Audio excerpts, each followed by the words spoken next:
Hello friends, team summer हिल CTET classes में मैं निरंजन कुमार आप सभी का बहुत बहुत स्वागत करता हूं। आप सबों का एक बार फिर से सीटेट एक्सप्रेस सीरीज में बहुत बहुत स्वागत है। आज के सीरीज में हम लोग सीडीबी प्रैक्टिस सेट इससे कुछ सजेस्टिव प्रश्नों को मैंने तैयार किया है और जिसमें आप पिछले वर्षों के प्रश्नों के आधार पर कुछ ऐसे प्रश्न देखेंगे जो आने वाले परीक्षा में संभावित हो सकते हैं।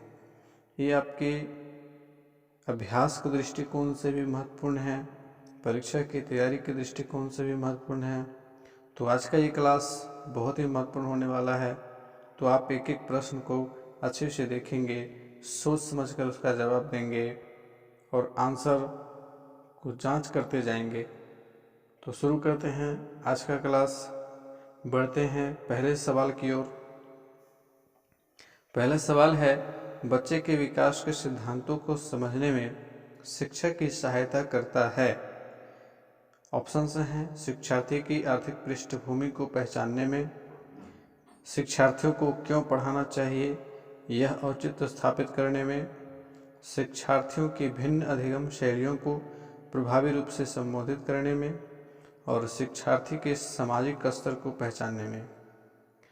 तो इस प्रश्न का सही उत्तर है ऑप्शन नंबर 3, शिक्षार्थियों की भिन्न अधिगम शैलियों को प्रभावी रूप से संबोधित करने में बच्चे के विकास के सिद्धांतों को समझने में शिक्षक की सहायता करता है। बढ़ते दूसरे प्रश्न की ओर। बाल विकास के अध्ययन में निम्न में से किन बातों को शामिल किया जाता है? क्राइटेरिया जो दिया गया है उसको देखेंगे। आयु के साथ होने वाले परिवर्तनों का क्या स्वरूप होता है? बी है, बालक में होने वाले परिवर्तनों का विशेष आयु के साथ क्या संबंध होता है? और क्राइटेरिया सी, बालकों में पाई जाने वाली व्यक्तिगत विभिन्नताओं के लिए किस प्रकार के आनुवंशिक एवं परिवेशजन्य प्रभाव उत्तरदायी होते हैं? ऑप्शंस हैं ए और बी और सी, ए और सी ये सभी।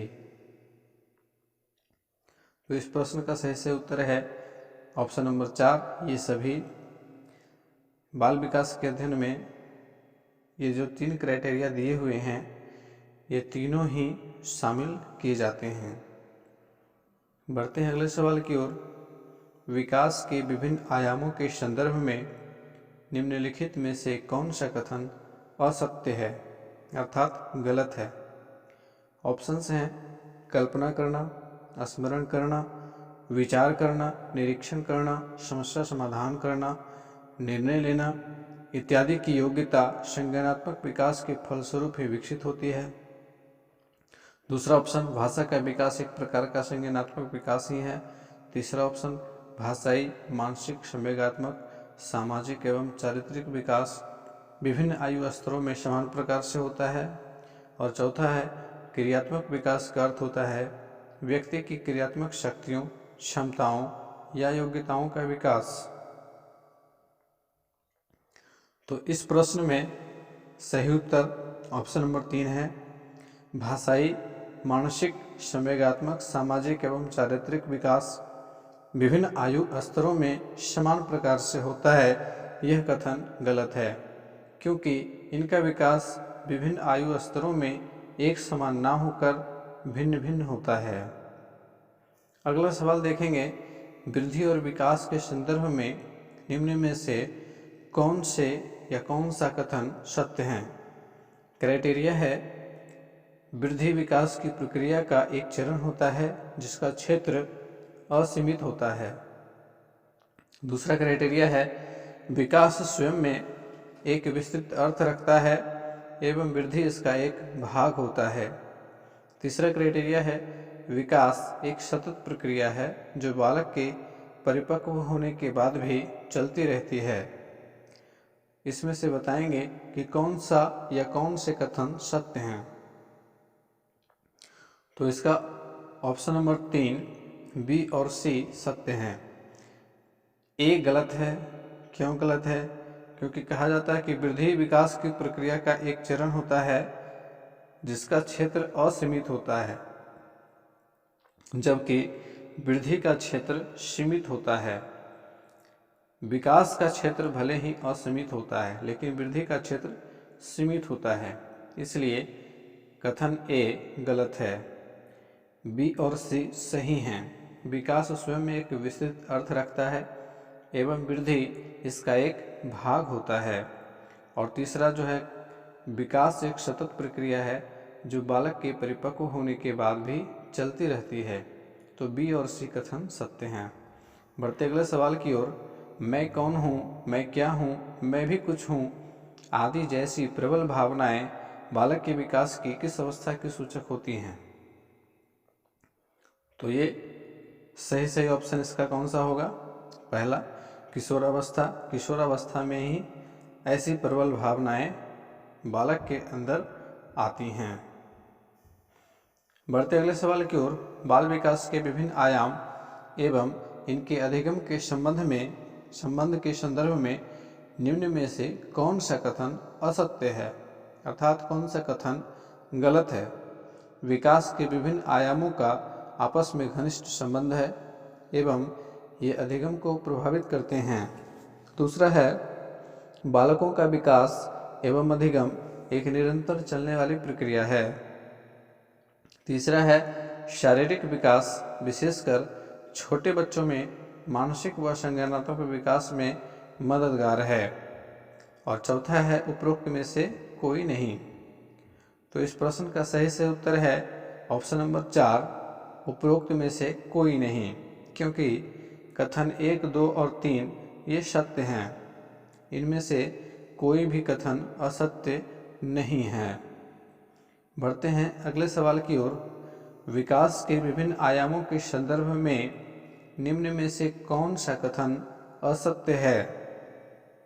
कल्पना करना, स्मरण करना, विचार करना, निरीक्षण करना, समस्या समाधान करना, निर्णय लेना इत्यादि की योग्यता संज्ञानात्मक विकास के फलस्वरूप ही विकसित होती है।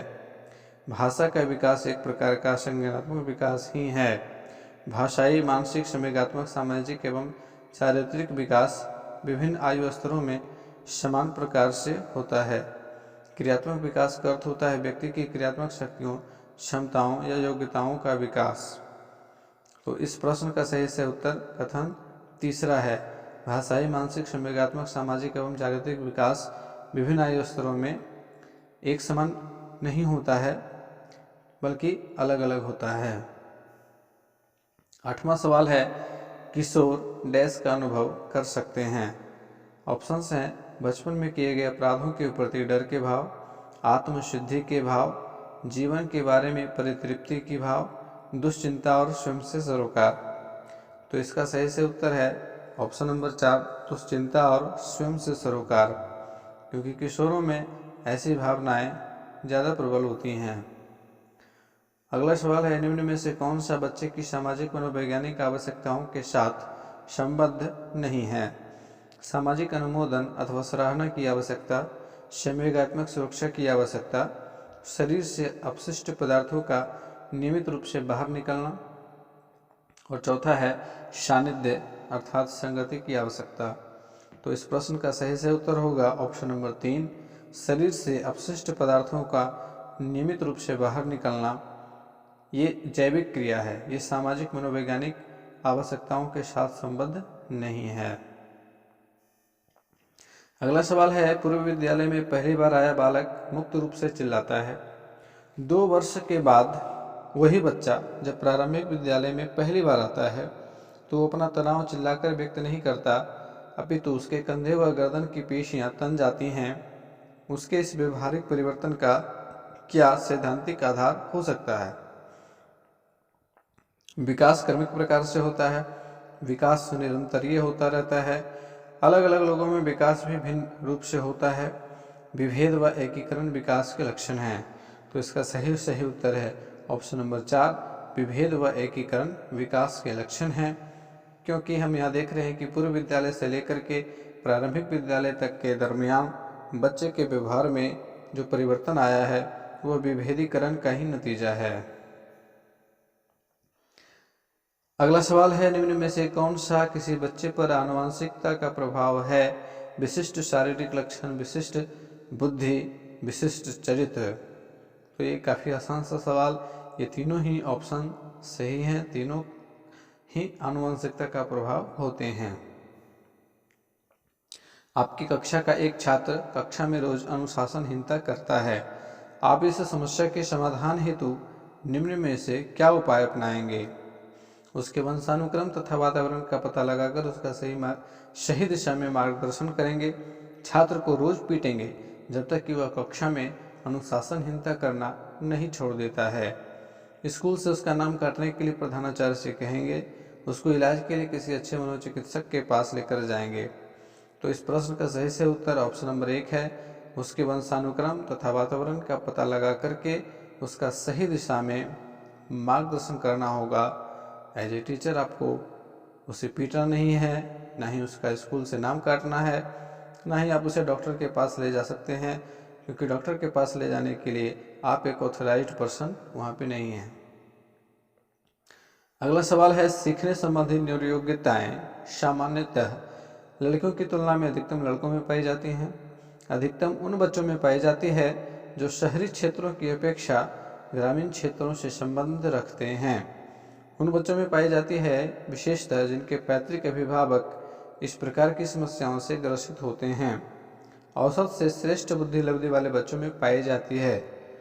तो इस प्रश्न का सही से उत्तर ऑप्शन नंबर 3 है।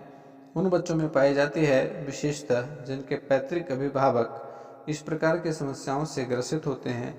अर्थात हम यहाँ देखते हैं आनुवंशिकता का प्रभाव सीखने संबंधी न्यूरोयोग्यताओं पर भी पड़ती हैं। अगला प्रश्न है, समाजीकरण के संदर्भ में निम्न में से कौन सा कथन असत्य है? संस्कृति का हस्तांतरण भी समाजीकरण की प्रक्रिया द्वारा ही होता है।